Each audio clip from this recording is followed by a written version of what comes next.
Kia ora, bros and girls, welcome back to the channel. We're back with chapter 2, map 1 of the 4-star challenge. So remember, we're only bringing in 4-star champs. I brought in a whole bunch of mystic champs here, along with Corvus to clear the lane with the Proxima synergy. I can't quite remember why I did that.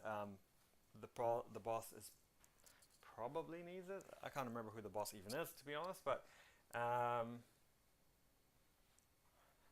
think from memory it was Corvus. So anyway, we're gonna come in here and we're gonna try to clear the lane. There's a lot of cosmics as well in my path, so having the class advantage with Mystic is gonna really help me out. Just be able to nullify, and also I just enjoy playing Scarlet Witch, man. I mean, she's fun. She still does a lot of damage. She's still haywire as hell and like a real gambler's dream. So I do like her. So yeah, we were able to kind of navigate through map 1, map 2. Map 1 was, I didn't even do a video on because I think if you're at this level where you've become uncollected, you're not going to have a problem with that. Map 2 of chapter 1 with Cal Obsidian was a little bit more difficult. You kind of have to get your head around how to evade that SP1 and that kind of mini break between, like, when he yells at you and then he throws his hammer. Because that always threw me off. I always thought the SP1 ended when he yelled at you, and if I thought that, probably a few people would have thought it as well. Generally, you're not the only one that gets caught up by something. But yeah, if you can figure out how to evade him, then he's pretty easy, and you just go there, you do some damage over time, do some passive, and kind of get rid of that. And so this one, unfortunately, I'm not really able to bring in Blade. I've decided that he's not going to be as much of a use to me in this map. So I've brought in a lot of mystics, and of course I've brought in my Corvus and Proxima to pick up some charges. And yeah, we're going to see how we go. So I've got a tech evader here, and maybe if I'm lucky I can get 2 charges, but most likely I'm probably going to get just 1 because I disable his evade, and most of the time when I do that, his AI doesn't evade, and I only get 1 charge. But you know, if I'm lucky, he'll evade me here, and I'll be able to pick up the second one. So he does evade me, but I think I'm probably going to kill him with an SP2. Ow. Maybe I can pick up the charge. Okay, cool. I've got true strikes, so now I can just kill him off. So expensive way to get the 2 charges though.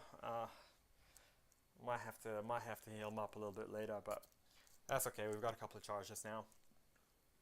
We're happy as Larry. We'll go on with Green Goblin. Could probably use him again actually. I think now that he's got a couple of charges, he's going to be my quickest way through. And the good thing about the my 4-star CG is he is awakened.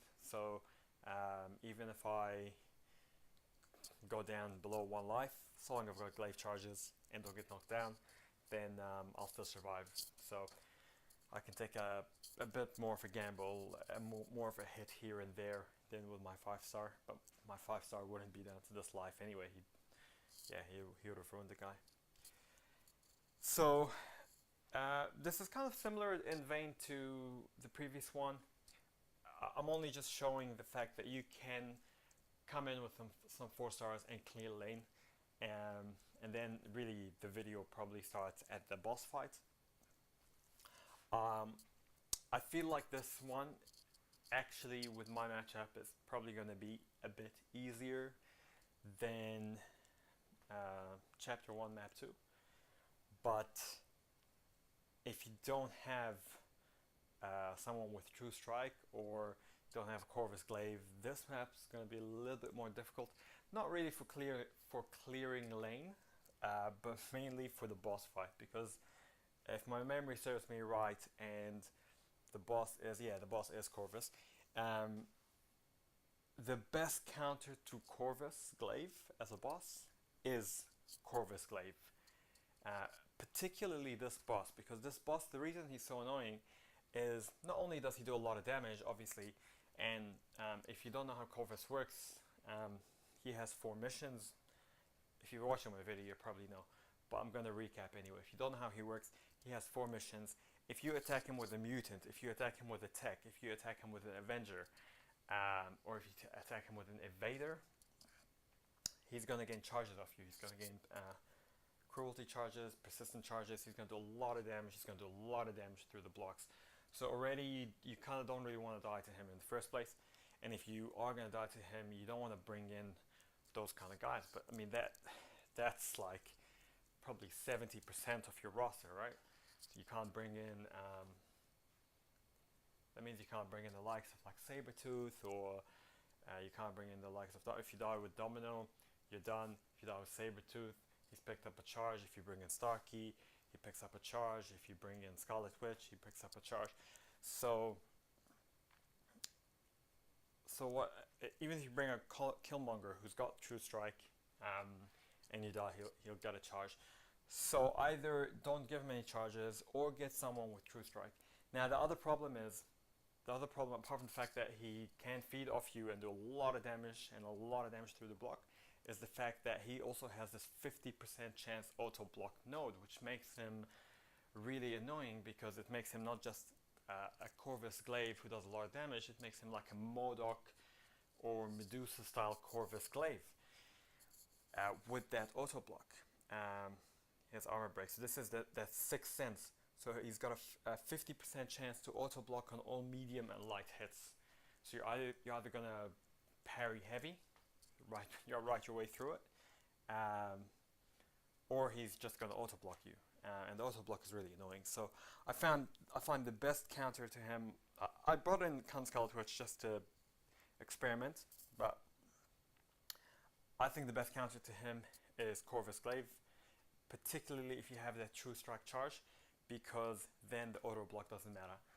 There's some other champs as well that have True Strike. Like I said, Killmonger is one of them.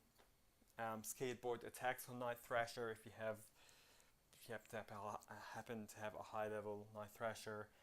Venom, when he gets below 18%, Venom will have True Strike.